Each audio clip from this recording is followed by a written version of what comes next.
Pernah kebayang nggak apa jadinya kalau pemerintah sama sekali nggak ikut campur dalam ekonomi? Harga barang, gaji pekerja, bahkan arah investasi, semuanya ditentukan oleh pasar dan persaingan bebas. Inilah yang dikenal dengan sistem ekonomi kapitalisme, sebuah sistem yang menekankan kebebasan individu dan peran pemerintah yang seminimal mungkin. Di video ini, kita akan bahas tuntas, mulai dari pengertian kapitalisme, prinsip-prinsip dasarnya, bagaimana perbedaan antara kapitalisme murni dan kapitalisme modern, sampai ke kelemahan yang membuat banyak negara akhirnya tidak bisa menganut kapitalisme murni.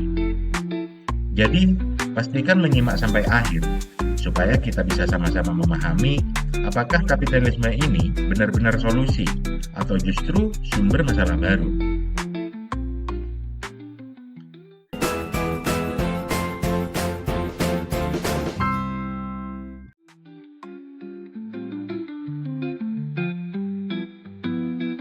Jadi, apa sebenarnya yang dimaksud dengan kapitalisme? Kapitalisme adalah sistem ekonomi yang didasarkan pada kepemilikan pribadi atas alat produksi seperti tanah, pabrik, modal, dan semua aktivitas ekonomi diatur oleh mekanisme pasar bebas. Artinya, siapapun berhak berusaha, bersaing, dan menentukan pilihannya tanpa campur tangan pemerintah yang berlebihan. Dalam banyak literatur, kapitalisme sering disebut dengan berbagai istilah. Ada yang menyebutnya ekonomi klasik, ada juga istilah invisible hand dari Adam Smith yang menggambarkan bagaimana pasar bisa mengatur dirinya sendiri. Ada lagi istilah laissez-faire yang artinya biarkan saja, simbol dari prinsip tanpa intervensi. Selain itu dikenal juga sebagai free competition, demokrasi liberal, private enterprise, atau bahkan ekonomi equilibrium. Tapi semua istilah itu sebenarnya merujuk ke satu hal yang sama. Kapitalisme menekankan kebebasan individu sebagai kunci efisiensi ekonomi. Logikanya begini, kalau setiap orang diberi kebebasan untuk bekerja, berusaha, dan bersaing, maka mereka akan berinovasi sebaik mungkin demi keuntungan diri sendiri. Nah, persaingan itulah yang dipercaya akhirnya akan mendorong efisiensi, kemajuan teknologi, dan kemakmuran bersama. Jadi, inti kapitalisme adalah keyakinan bahwa kebebasan individu bukan hanya hak, tapi juga mesin utama yang bisa menggerakkan roda perekonomian lebih baik daripada campur tangan pemerintah. Kalau tadi kita sudah bahas pengertiannya, sekarang mari kita lihat prinsip-prinsip utama kapitalisme. Ada beberapa hal mendasar yang membuat kapitalisme berbeda dari sistem ekonomi lainnya. Pertama, kepemilikan pribadi atas alat produksi. Dalam kapitalisme, pabrik, tanah, perusahaan, modal, semuanya boleh dimiliki individu atau kelompok swasta. Bukan negara yang menguasai, tapi orang-orang yang berani berinvestasi dan mengambil risiko. Kedua, harga ditentukan oleh supply and demand. Inilah yang disebut Adam Smith sebagai invisible hand, tangan tak terlihat yang mengatur pasar. Kalau barang langka, harga naik. Kalau barang melimpah, harga turun. Dan logika sederhana ini dipercaya cukup untuk menjaga keseimbangan pasar tanpa perlu aturan ketat dari pemerintah.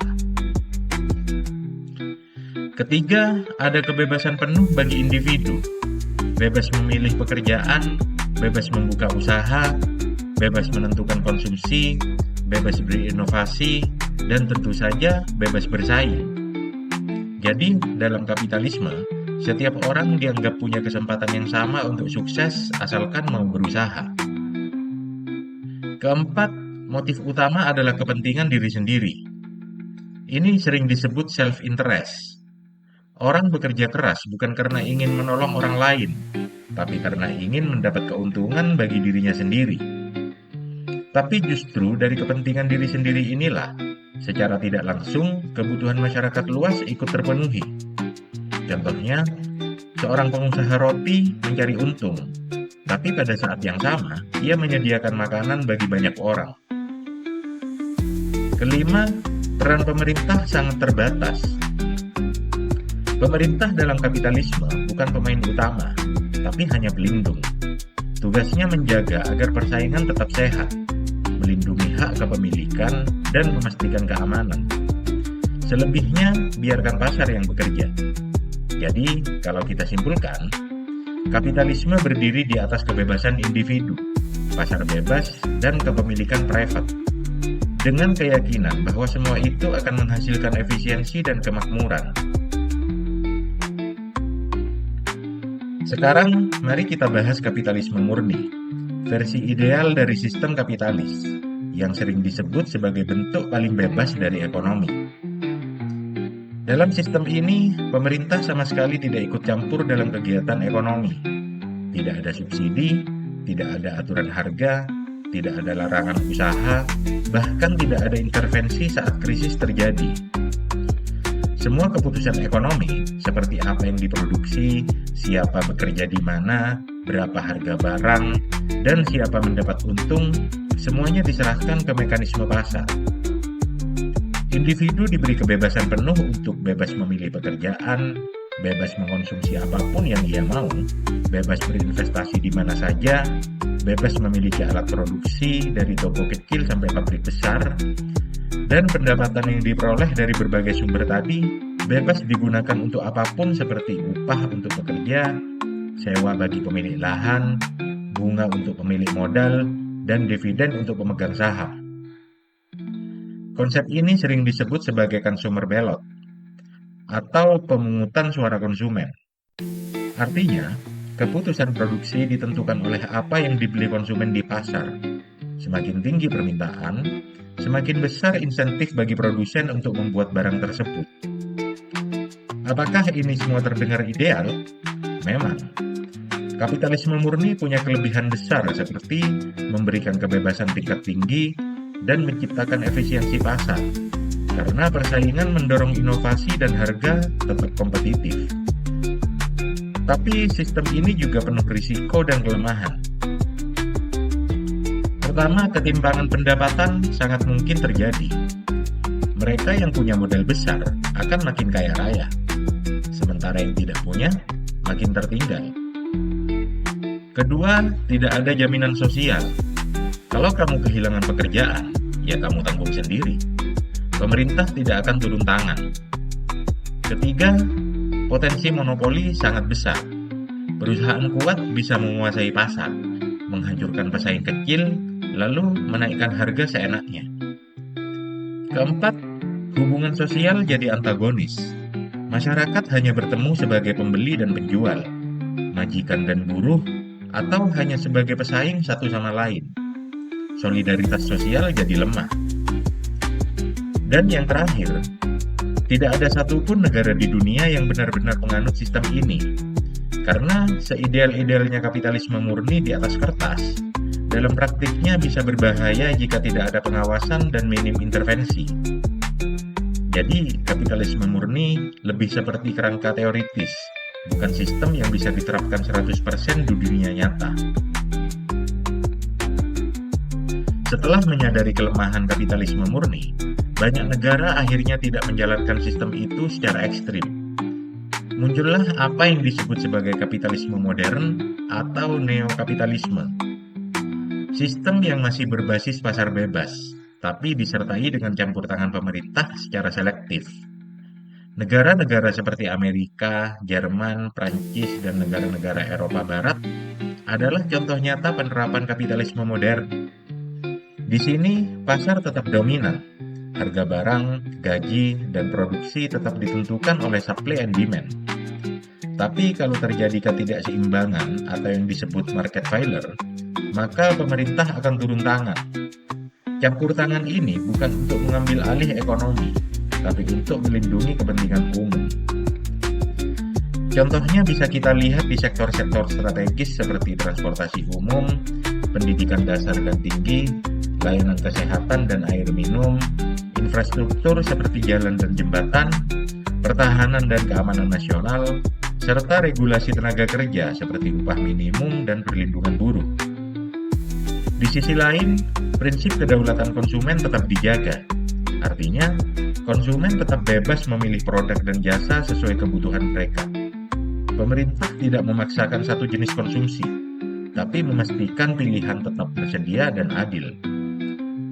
Dalam kapitalisme modern, juga muncul model kepemilikan campuran. Swasta tetap memegang peran besar dalam kepemilikan dan pengelolaan alat produksi. Tapi negara bisa ikut memiliki atau mengatur sektor-sektor tertentu yang dianggap terlalu penting untuk diserahkan sepenuhnya ke pasar. Misalnya, negara bisa membangun perusahaan kereta api, tapi tetap mengizinkan swasta bersaing dalam layanan transportasi. Selain itu, peran negara dalam menjaga stabilitas ekonomi makin besar. Negara menjalankan kebijakan fiskal dan moneter untuk menjaga inflasi, mendorong investasi, dan menciptakan lapangan kerja. Dalam situasi krisis atau resesi, pemerintah bisa menjalankan proyek-proyek besar seperti pembangunan infrastruktur atau pelatihan kerja untuk menyerap pengangguran dan menjaga daya beli masyarakat. Kapitalisme modern juga mengakui bahwa pasar bisa bertindak tidak adil dalam jangka pendek.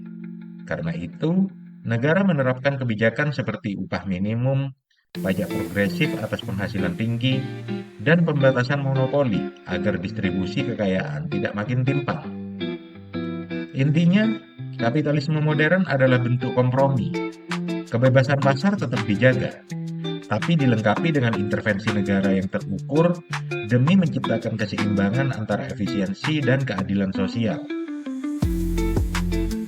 Walaupun kapitalisme dianggap efisien dan mendukung kebebasan individu, sistem ini tidak lepas dari berbagai kelemahan serius, baik secara teori maupun dalam praktik nyata. Pertama, kebebasan bisa melahirkan monopoli. Di atas kertas, kapitalisme mendorong persaingan, tapi dalam kenyataan, yang kuat seringkali mengalahkan yang lemah. Perusahaan besar bisa menghancurkan pesaing kecil, menguasai pasar, lalu menaikkan harga sesuka hati mereka. Akibatnya, distribusi pendapatan jadi sangat timpang, dan kekayaan terkonsentrasi di segelintir orang saja. Padahal, kebebasan adalah nilai utama kapitalisme. Tapi ironisnya, monopoli justru bisa membunuh kebebasan itu sendiri. Kedua, dalam perdagangan internasional, kapitalisme murni tak bisa berdiri sendiri. Dalam dunia nyata, negara tetap harus turun tangan. Misalnya soal embargo, tarif impor, pengendalian valuta asing, atau pajak masuk. Tanpa intervensi, negara bisa kalah dalam persaingan global atau justru jadi korban eksploitasi ekonomi dari luar. Jadi, kapitalisme tetap butuh proteksi strategis di level negara. Dan yang ketiga, yang paling fatal, adalah fakta bahwa pasar tidak mampu mengatasi krisis ekonomi sendirian. Kita bisa lihat contohnya dari Great Depression tahun 1929 dan krisis ekonomi global tahun 1980-an. Ketika pasar jatuh, harga ambruk, pengangguran melonjak, dan kepercayaan runtuh. Sistem kapitalis gagal mengoreksi dirinya sendiri secara otomatis. Akhirnya, pemerintah harus turun tangan, menyelamatkan bank, menyuntikkan stimulus, dan mengambil alih kendali ekonomi sementara. Ini membuktikan bahwa pasar bebas tidak cukup untuk menjaga stabilitas ekonomi. Jadi, meskipun kapitalisme membawa banyak kemajuan, tanpa pengawasan dan koreksi, sistem ini bisa menciptakan ketimpangan, krisis, bahkan kehancuran sistem itu sendiri. Setelah kita bahas panjang lebar, satu hal jadi jelas. Kapitalisme adalah sistem yang dibangun di atas dua fondasi utama, kebebasan individu dan pasar bebas. Dalam versi murninya, kapitalisme menawarkan kebebasan penuh. Setiap orang bebas memilih pekerjaan, membuka usaha, berinovasi, dan menentukan nasib ekonominya sendiri. Tapi, seperti yang sudah kita lihat, kapitalisme murni hanya hidup di atas kertas. Ia terlalu ekstrim, terlalu ideal, dan dalam dunia nyata terlalu berisiko. Maka muncullah versi yang lebih realistis, kapitalisme modern atau neokapitalisme. Di sini, pasar tetap dominan, tapi pemerintah ikut campur untuk mencegah kegagalan pasar. Negara berperan menjaga stabilitas, melindungi kelompok rentan, dan mendorong pemerataan. Ini bukan berarti membunuh kapitalisme, tapi memberinya batasan agar tidak liar. Karena itulah, tak ada satupun negara yang benar-benar menganut kapitalisme murni. Amerika, Eropa, bahkan negara-negara berkembang, semuanya menerapkan bentuk campuran, menyesuaikan dengan kebutuhan dan kondisi sosial masing-masing. Kapitalisme tetap dijalankan, tapi dilengkapi dengan intervensi sosial, pajak progresif, subsidi, dan jaring pengaman. Harapannya, supaya mesin ekonomi bisa tetap melaju, tanpa meninggalkan terlalu banyak orang di belakang. Tapi sekarang, mari kita refleksikan bersama. Di tengah ketimpangan ekonomi yang makin tajam, otomatisasi yang mengancam pekerjaan, dan dominasi segelintir korporasi raksasa, kita harus bertanya, apakah kapitalisme, bahkan versi modernnya, masih cukup untuk menjawab tantangan zaman ini? Ataukah kita butuh sistem baru, pendekatan baru, atau sekedar koreksi radikal pada sistem lama? Jawabannya mungkin tidak sederhana, tapi satu hal yang pasti, memahami sistem ini adalah langkah awal untuk membentuk masa depan ekonomi yang lebih adil. Dan seperti biasa, simpan ilmunya di saku, sebarkan manfaatnya kemana-mana. Sampai jumpa di obrolan saku kita berikutnya.